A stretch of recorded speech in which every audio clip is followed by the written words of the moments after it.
What is going on, you guys? AK40 Kevin here in the gamer heaven. I want to talk a little bit about the DeskJet 2755 by HP. I still think it's the best budget printer on the market, printer and scanner combo. Let's come over here for a minute.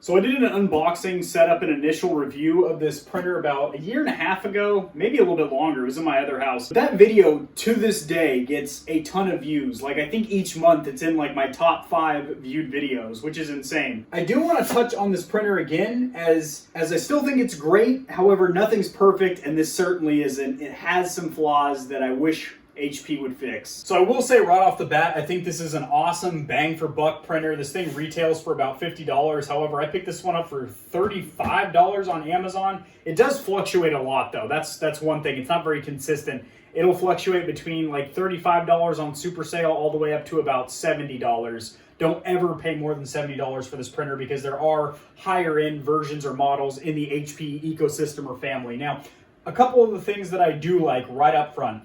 The print quality is insanely good, especially for not using a multicolor setup. So basically the cartridges in here, or ink tanks as they call them, there's only two, a black and a multicolor. As were some of the higher end printers, there's multiple colors that you have to put in there. There's like cayenne, magenta, and yellow, I believe.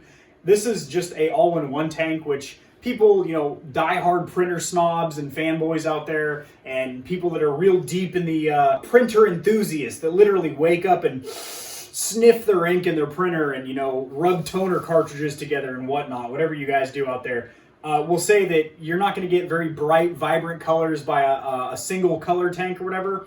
I beg to differ, because not only do I print with just regular traditional cardstock paper like this, but I also print photos, and I also run a small controller business where I print my own hydro dip graphics. So I put hydro dip film in there, which is a very, very fine, fragile, transparent film that is basically for water transfer painting, where you spray it with an activator and dip, your controller or whatever you're putting in there.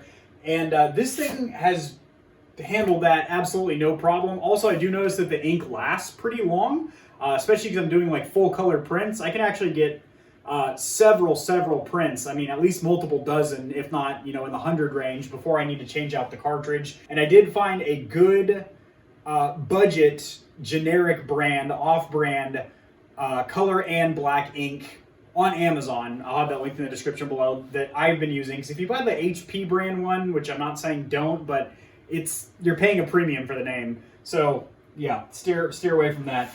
I've never had to realign the scanning or anything like that. It scans straight every time. The phone app, the HP Smart app, is actually really, really good. I have it on iOS, and I've also tried it on when I have my Android as well. I do have it on my Windows 10 PC. The software suite's really good. This thing's relatively quiet when it starts up and starts doing its little boot up and stuff. Even printing, it's not too noisy. Not that that's like a huge thing. No printers really sound like a tank Caterpillar tracks crawling down a battlefield or anything like that. They're not going to be that wildly loud. So, and also cosmetically, I think it looks incredibly handsome, especially because it's that white and silver, brushed silver theme, which I think goes really good with my little Stormtrooper setup I got going on in here. But moving over to the cons here. First of all, this does not have a paper reservoir in the bottom or anything, a paper hopper or storage tank or anything like that, a storage tray, I should say. So whenever you do want to print with it, your options are, pull out your printer paper, pull this thing up manually and put it in there like that, or just have this thing up all the time, which I think kind of messes up the sleek looks of it and whatnot. So, I mean, that's a really small nitpicky thing, but I shoot YouTube videos and stuff in here, and I think it looks cooler and sleeker like that, but that's a really, really minute complaint. I feel like the average person that buys this isn't really going to give two craps about that. So just something I have to mention that I wish it had. A lot of other printers have like a tray you can pull out and just stash your paper hidden in that. So that is kind of frustrating. And the second complaint is when you do print paper, you have to remember to manually flip this out and then flip this out. If you don't do that, your papers are just going to fall on the floor. Again, higher end printers in the 150 to like 400 range, they all have automated arms that when you print something, it slides out or extends out or something like that. So, you know, a lot of times I spend my time swooping down with my old back, picking up papers off the floor because I forget to pop this thing out. So I think those are literally the only two complaints I have. Is I wish they had an internal paper tray in the bottom, and then I wish this arm, you know, just when you go to print, just like my sound effects, Michael Bay. Yeah, I think that would be great.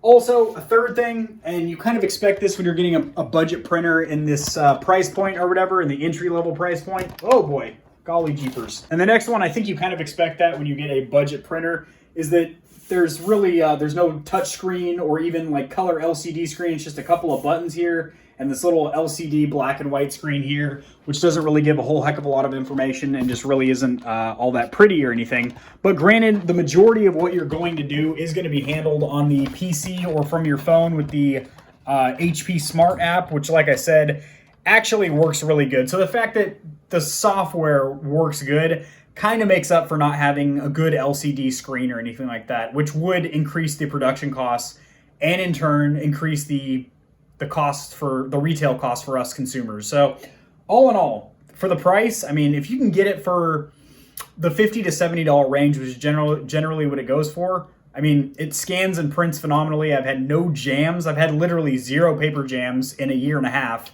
And it, like I said, it works with photo paper, hydro dip graphics, which are very, very fragile. It usually takes a high-end printer to even print those.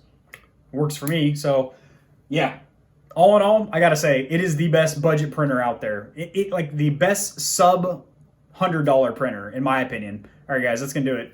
Peace.